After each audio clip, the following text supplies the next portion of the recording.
આ તો ખાલી સ્ટેલર બતાવ્યું છે, પછી હજુ 40 જણા આવશે ને તો આખી રાત કે માર જ કરશે. નમસ્કાર, હું છું વિક્રમ વકીલ અને તમે જોઈ રહ્યા છો હોટલાઇન ન્યૂઝ.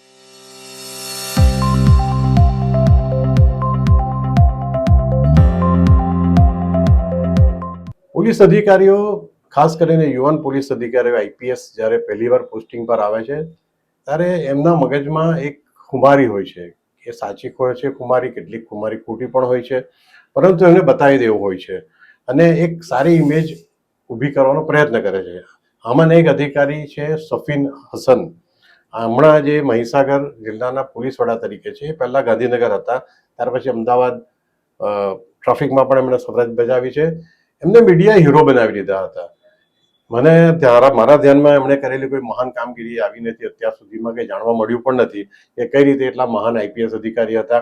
પરંતુ કેટલાક હિન્દુ ધર્મના શ્લોક એમને મોડ્યા હતા અને ભાષણોમાં શ્લોક એમને ટાંકી એક બે વખત, એટલે એમના પર બધા સામાન્ય માણસ તો બિચારો મીડિયા જેમ દોરાતો હોય એટલે એમની એક ફેન ફોલોઈંગ ઉભો થયું. પણ હવે હમણાં એક્સપોઝ થઈ ગયા છે. મહીસાગર જિલ્લાના વડા તરીકે એમની ફરજ છે કે એમની હાથ નીચેના પોલીસ અધિકારીઓ સામાન્ય માણસને, નિર્દોષ નાગરિકો પર અત્યાચાર ન કરે અને કરે તો એમને સખતમાં સખત સજા કરે. એની જગ્યાએ થયું એવું કે થોડા દિવસો પહેલા જે કિસ્સો ખૂબ ગાજ્યો પણ હતો, એક 9મા ધોરણમાં ભણતા એક ગરીબ વિદ્યાર્થીને મંદિરમાં કોઈ ચોરી કરવાના ખોટા આક્ષેપ મૂકીને મહિલા પીઆઈ સોલંકી કરીને જે મહિલા પીઆઈ હતા એને લઈ ગયા. ઓફિશિયલી ધરપકડ નહીં બતાવી, એને કોઈ ખાનગી જગ્યાએ લઈ ગયા અને ત્યાં છોકરાને એટલો બધો ટોર્ચર કર્યો કે દિવસો સુધી એ ચાલી નહીં શક્યો. ત્યાર પછી લોકલ ધારાસભ્યો આ બાબતે અવાજ ઉઠાવ્યો.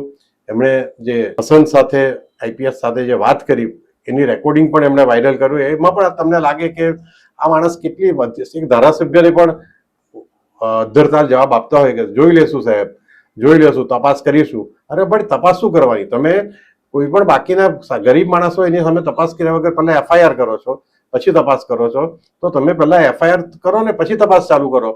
હજુ સુધી, આજની તારીખ સુધી સાહેબ પછી નહીં, જેમ હું એમ કહું ને મેં કોઈ સાચું કહું છું એમ વધારે માર કરતા.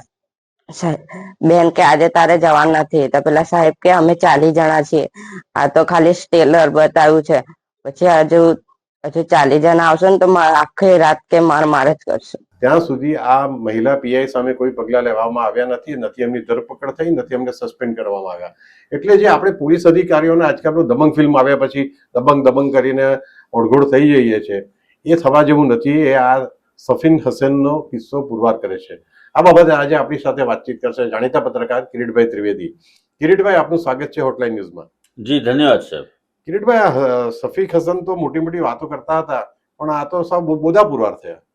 ચોક્કસપણે એમણે ભગવદ્ ગીતા ઉપર બહુ બધા પ્રવચનો આપ્યા છે. ઘણી જગ્યાએ ભગવદ્ ગીતા ઉપર પ્રવચનો આપીને લોકપ્રિય બન્યા છે. એના પરિવારનું બેકગ્રાઉન્ડની વાત કરીને, ગુજરાતના જ છે, એવો ભાવનગર જિલ્લાના છે, એ બધી વાતો કરીને ખૂબ લોકપ્રિય બન્યા છે. પરંતુ વાસ્તવમાં જ્યારે એની સામે ન્યાય માટે કોઈ ગરીબ પરિવાર આવ્યો ત્યારે એમણે આંખ આડા કાન કર્યા છે પોતાના જ અધિકારીઓને બચાવવા માટે. એક દલીલમાં એ એટલે સુધી કહે છે કે ભાઈ, હું મારા જ અધિકારીઓ સામે ગુનો દાખલ કરાવીશ તો એ લોકો કામ કઈ રીતે કરશે?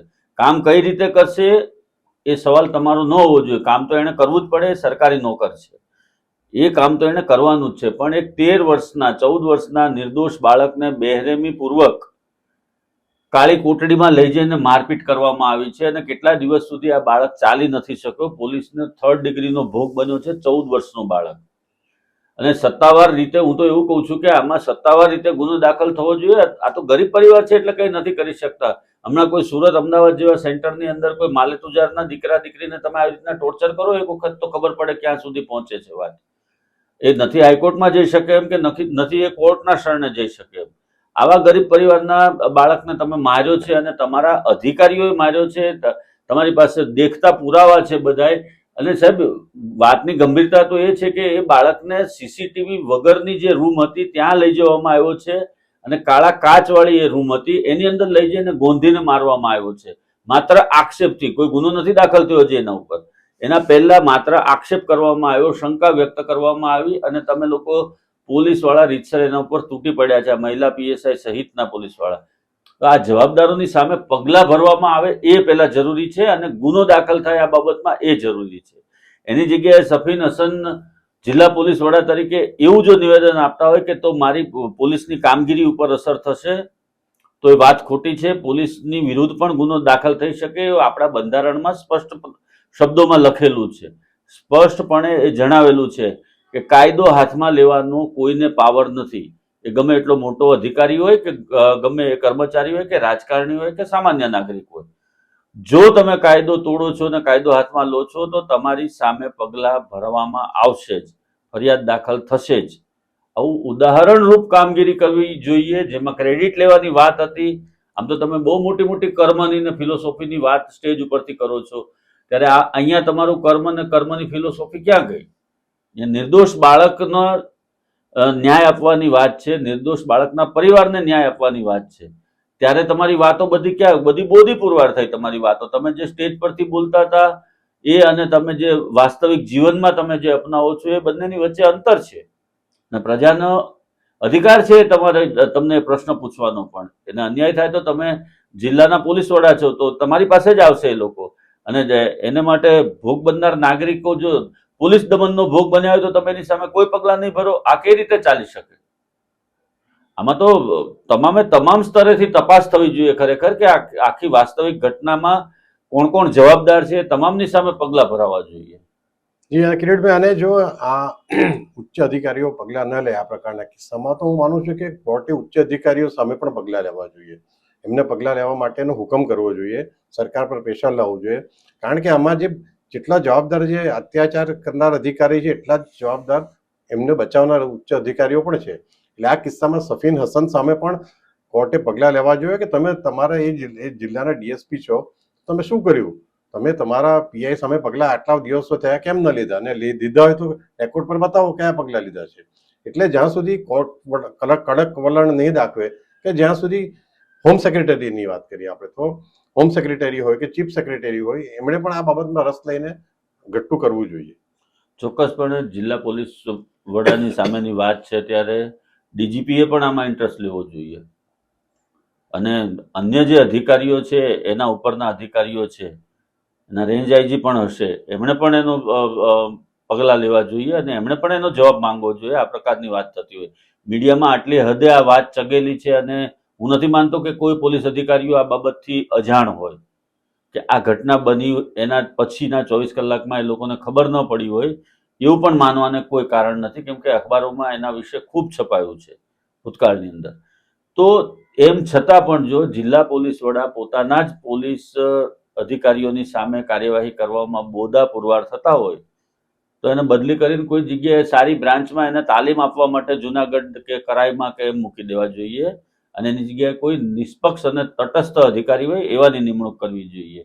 અને બધાની જ જવાબદારી બને છે, કોઈ પોલિટિશિયન પણ આ જવાબદારીમાંથી છટકી શકે નહીં. ધારાસભ્યો પણ, હું તો કહું છું, એને રજૂઆત કરી પછી એને આ પ્રકારના જવાબ આપ્યા તો એ ધારાસભ્યોએ વિધાનસભા ગજવી મૂકવી જોઈએ. શા માટે તમે નથી બોલતા વિધાનસભાની અંદર આ પ્રશ્ન? હવે તો બજેટ સત્ર હમણાં તો શરૂ થશે. બજેટ સત્રમાં લઈને આવો મુદ્દો. કોંગ્રેસ શું કરે છે, આમ આદમી પાર્ટી શું કરે છે? બધા ઉચકો આ મુદ્દાને તો તરત જ પરિણામ આવશે એમાં. અને સફીન હસન હોય કે કોઈ પણ હોય, અધિકારી કોઈ પણ હોય, મનસ્વી રીતે કાયદો તોડનારા અધિકારીઓની તરફેણ કરે તો એની સામે અવાજ તો ઉઠવો જ જોઈએ ને. અને લોકશાહી કોને કહેવાય? તો પછી આ સરમુખત્યારશાહીમાં નથી જીવતી ને, પ્રજા લોકશાહીમાં જીવે છે અને એમને ન્યાય મેળવવાનો અધિકાર છે. ખોટી રીતે એ પરિવારના બાળકને તમે મારપીટ કરી છે તમારી પોલીસે, અને ખોટી રીતે એને ટોર્ચર કરવામાં આવ્યો છે, અને છતાં પણ જો પોલીસ જ એને છાવરશે જવાબદાર અધિકારીઓને, તો આ પ્રજા ન્યાય માટે ક્યાં જશે? કોર્ટ પણ એની સામે તપાસનો હુકમ કરી શકે છે અને હું તો કહું છું કે હાઈકોર્ટ સુધી આ મામલાને લઈ જવો જોઈએ અને આની સામે ખરેખર જવાબદાર અધિકારીઓ સહિત આવા પ્રકારના જવાબ આપનારા સામે પણ પગલાં ભરાવા જોઈએ. નહીં, આપણે એક સુરતના એડવોકેટ મેહુલ બોગરા છે, એમણે જો કે આ પ્રશ્ન સંદર્ભે સોશિયલ મીડિયામાં એવું કહ્યું છે કે હું ફક્ત ₹1 ટોકન ફી લઈને આ જો કુટુંબ કોર્ટમાં જવા તૈયાર હોય કે એના પેરેન્ટ્સ આ બાળકના, તો હું તૈયાર છું. એટલે કદાચ હવે આગલા થોડા દિવસોમાં આપણને એક્ઝેક્ટ ખ્યાલ આવશે કે આ કિસ્સો કોર્ટમાં જાય છે કે નહીં. Thank you very much Kirit. Ji ધન્યવાદ.